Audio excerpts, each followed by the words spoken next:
வணக்கம் நண்பர்களே. அடிக்கடி ஆண்கள் பார்த்தீங்கன்னா நிறைய டெஸ்ட்டுகள் எடுக்கும்போது அதிகமாக சந்திக்கக்கூடிய ஒரு பிரச்சனை, அதை பற்றி தான் இன்னைக்கு டிஸ்கஸ் பண்ண போகிறோம். அவங்க பிளட் டெஸ்ட்டில் லோ டெஸ்டோஸ்டிரான், அதாவது ஆண் ஹார்மோன் சொல்லக்கூடிய டெஸ்டோஸ்டிரான் அளவுகள் குறைவாக இருக்கிறது. சரிங்களா? இது நிறைய ஸ்மார்ட் ஜென்ரல் இந்த மாஸ்டர் ஹெல்த் செக்அப் அந்த மாதிரிலாம் ப்ரொஃபைல் பண்ணும்போது நிறைய பேத்துக்கு இந்த மாதிரி இருக்குது. இந்த மாதிரி இருந்தோடனே எல்லாரும் மக்கள் பண்ணுறது, நான் ஷீலாஜித் சாப்பிட்றேன், லேகியம் சாப்பிட்றேன், என்னத்தையோ சாப்பிட்றேன், அஸ்வகந்தா சாப்பிட்றேன், அல்லது ஏதோ நான் 10 சத்து மருந்து சாப்பிட்றேன் அப்படின்னு சொல்லிட்டு அந்த பக்கம் போயிட்டு ஆயிரக்கணக்கான செலவு பண்றாங்க. ஆனா உண்மையா இதுக்கெல்லாம் ரொம்ப ஒரு சிம்பிள் காரணம் தான் இருக்கு. அது உங்களுக்கு தெரியுமா? அதை பத்தி தாங்க நம்ம இந்த காணொலியில் விரிவா பேச போறோம். தொடர்ந்து பார்க்கலாம் வாங்க.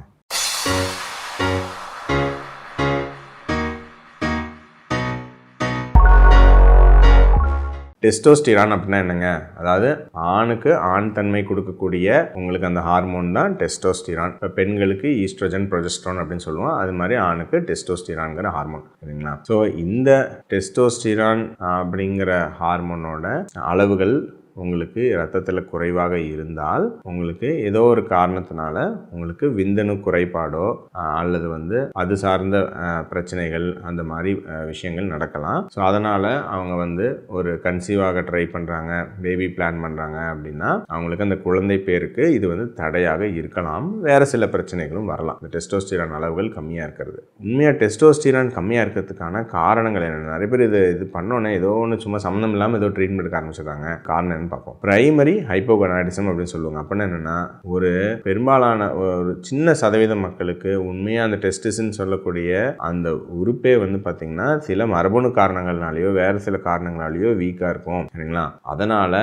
டெஸ்டோஸ்டிரான், அந்த லீடிக் செல்ஸ் அப்படின்லாம் சொல்லுவோம், அதை சரியா உற்பத்தி பண்ண முடியாது இந்த ஹார்மோனை. இது பிரைமரி ஹைப்போகொனாடிசம் சொல்லுவோம். இது கொஞ்சம் ரேர், 100ல் 1 அல்லது 2 பேருக்கு இந்த மாதிரி இருக்கலாம். இது சிவியரான டெஸ்டோஸ்டிரான் குறைபாடு இருக்குங்க.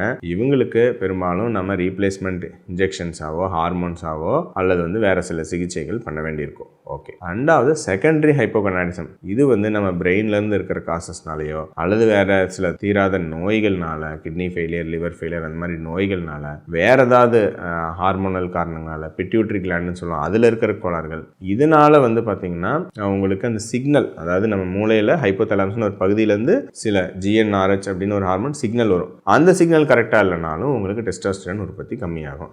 இது செகண்டரி. ஆனால் இது இல்லாமல் ரொம்ப முக்கியமான காரணம் நம்ம ஊரில் பராமலாம் ஒன்று இருக்குது. அதுதான் என்னென்னா உடல் பருமன். சரிங்களா? ஸோ நிறைய பேர்த்துக்கு தெரியாத விஷயம், மருத்துவர்களே கவனிக்க தவற விஷயம், உடல் பருமனில் பெரும்பாலான ஆண்களுக்கு டெஸ்டோஸ்டிரான் குறைவாக இருக்கும். நிறைய ஆராய்ச்சி பண்ணி பார்த்ததில் உடல் எடை நார்மலாக இருக்கிறவங்களுக்கு 100 பேர்த்தில் ஒரு 4-5% மக்களுக்கு டெஸ்டோஸ்டிரான் குறைவாக இருக்குது. அப்படின்னா உடல் பருமனாக இருக்கிறவங்களுக்கு ஆராய்ச்சி பண்ணி பார்த்ததில் 100 பேர்த்தில் 30-40% பேர்த்துக்கு டெஸ்டோஸ்டிரான் அளவுகள் குறைவாக இருக்கிறது. சரிங்களா? இதுதான் திடுக்கிடும் தகவல். ஸோ ஏன் இது குறைவாக இருக்குது பார்த்துருவோம். ஸோ உடல் பருமனாக இருக்கும்போது நம்ம உடம்புல அதிகப்படியான கொழுப்பு இருக்கும் இல்லைங்களா? இந்த அதிகப்படியான கொழுப்பு செல்களில் அரோமேட்டேஸ் அப்படின்னு சொல்லிட்டு ஒரு என்சைம் இருக்குங்க. இந்த அரோமேட்டேஸ் என்சைம் என்ன பண்ணும் அப்படின்னா, ஸோ இப்போ ஆண்களுக்கு இந்த டெஸ்டோஸ்டிரான் உங்களுக்கு விதைப்பையிலேருந்து உற்பத்தி ஆகுது, டெஸ்டிஸ்லேருந்து, அது ரத்தத்தில் சுற்றிட்டு இருக்கும். இந்த டெஸ்டோஸ்டிரான், இந்த அரோமேட்டேஸ்ங்கிற என்சைம் ஈஸ்ட்ரோடயால் சொல்லுவோம், அந்த பெண் ஹார்மோனா மாற்றிடும். பெண்களுக்கான ஈஸ்ட்ரோஜன் ஹார்மோனா இது மாற்றிடும். யார் யாருக்கெல்லாம் உடல் பருமன் அதிகமாக இருக்கோ, இந்த கொழுப்பு செல்லோட ஆக்டிவிட்டினால,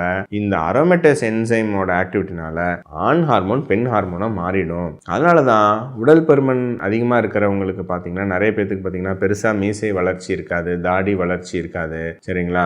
சிலருக்குலாம் ஆண்களுக்கே சும்மா ஒரு மார்பக வளர்ச்சி மாதிரிலாம் இருக்கும், கைனகோமாஸ்டியான்னு சொல்லுவோம். இதெல்லாம் எதனாலனா உடல் பருமனாக இருக்கிறது தான். சின்ன குழந்தையிலேருந்தே 10 வயசு 12 வயசுலேருந்தே ரொம்ப உடல் பருமனாக இருக்கிறவங்க பார்த்தீங்கன்னா இந்த அறிகுறிகள்லாம் இருக்கும். மீசை தாடிலாம் பெருசாக இருக்காது. ஏன்னா இந்த ஆண் ஹார்மோன் எல்லாம் பெண் ஹார்மோனா அவங்களுக்கு மாறிடுது. அது இன்னும் பெரியவங்க வேற மற்ற விஷயங்களையும் பாதிக்கும். விந்தணு குறைபாடு அதெல்லாம் நிறைய விஷயங்கள பிரச்சனை ஏற்படுத்தும். இது ரொம்ப காமன். இது இன்னும் குறையும் போது இன்னும் நம்ம மேலே இருக்கிற பிட்யூட்டரி ஹார்மோன்ஸை அதை அஃபெக்ட் பண்ணி இன்னும் சிக்னல் எல்லாம் குறைச்சிடும். ஸோ இதுதான் ஆக்சுவலாக உண்மையாக சொல்ல போகணும்னா, ஸ்டாட்டிஸ்டிக்கலாக ஒரு டெஸ்டோஸ்டிரான் கம்மின்னு ரிப்போர்ட் வரவங்கள 50-60-70% மக்களுக்கு இதுதாங்க பிரதான காரணம். சரிங்களா? இது ரொம்ப சிம்பிளாக நம்ம ப்ராப்பர் டயட் இருந்தோம்னா சூப்பராக இந்த டெஸ்டோஸ்டிரான் குறைபாடு ரெடி ஆகிடும். வெறும் நம்ம டயட் இருந்து வெயிட் லாஸ் பண்ணால் போதும், கொஞ்சம் ஃபிசிக்கல் ஆக்டிவிட்டி சேர்ந்து பண்ணால் போதும். ஸோ ப்ராப்பர் டயட்டும் ஃபிசிக்கல் ஆக்டிவிட்டி தான் இந்த டெஸ்டோஸ்டிரான் அளவுகளை அதிகப்படுத்துறது பெரும்பாலானவங்களுக்கு நமக்கு ஹெல்ப் பண்ணும்.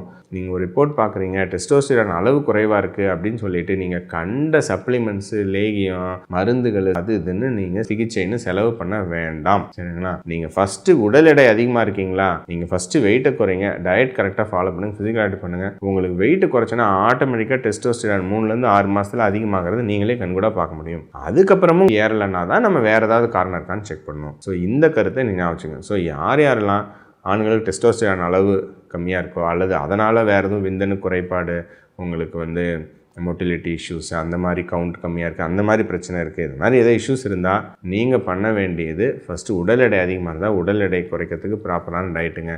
இது விசேஷமாக இதை சாப்பிட்டா ஏறுமா, அதை சாப்பிட்டா ஏறுமா, அந்த நட்ஸ் வால்நட் சாப்பிட்டா ஏறுமா, இந்த பழம் சாப்பிட்டா ஏறுமா அப்படின்லாம் தேட தேவையில்லை. ஒரு ப்ராப்பர் டயட்டு, குறைஞ்ச மாவுச்சத்து, நல்ல புரதங்கள், ஆரோக்கிய கொழுப்புகள், நல்ல ஃபைபர், ஒரு ப்ராப்பர் டயட் எடுத்தாவே சூப்பராக உங்களுக்கு இது இம்ப்ரூவ் ஆகிடும். ஸோ நிறையா பேர் கண்கூட ரிப்போர்ட் பார்த்துருக்கேன். வெறும் 100-150 இருக்கும் டெஸ்டோஸ்டிரான் டயட்டுக்கு முன்னாடி. டயட் எடுத்த பிறகு 600, 700, 800ன்னு பயங்கரமாக ஏறும். ஸோ இது ஞாபகம் வச்சுங்க. கண்டபடி செலவு பண்ணி ஏமாறாதீங்க. டயட் ஃபாலோ பண்ணுங்கள். பெரும்பாலானவங்களுக்கு இந்த டெஸ்டோஸ்டிரான் பிரச்சனையை ரொம்ப ஈஸியாக செலவில்லாமல் இம்ப்ரூவ் பண்ண முடியும். அதுவும் உண்மையாக அதுதான் இம்ப்ரூவ் ஆகும். ஏன்னா இந்த மருந்தெல்லாம், இந்த லேகியம், சப்ளிமெண்ட்லாம் ஆக்சுவலி வேலையும் செய்யாது. ஏன்னா அடிப்படை காரணமே அந்த கொழுப்பில் இருக்கக்கூடிய அரோமேட்டஸ் பிரச்சனை தான். ஸோ இதை டெஸ்டோஸ்டிரான் குறைபாடு அப்படின்னு நினச்சிட்டு இருக்கிறவங்க எல்லாமே இந்த விஷயத்தை மனசில் ஞாபகம் வச்சுக்கோங்க, செயல்படுத்துங்க.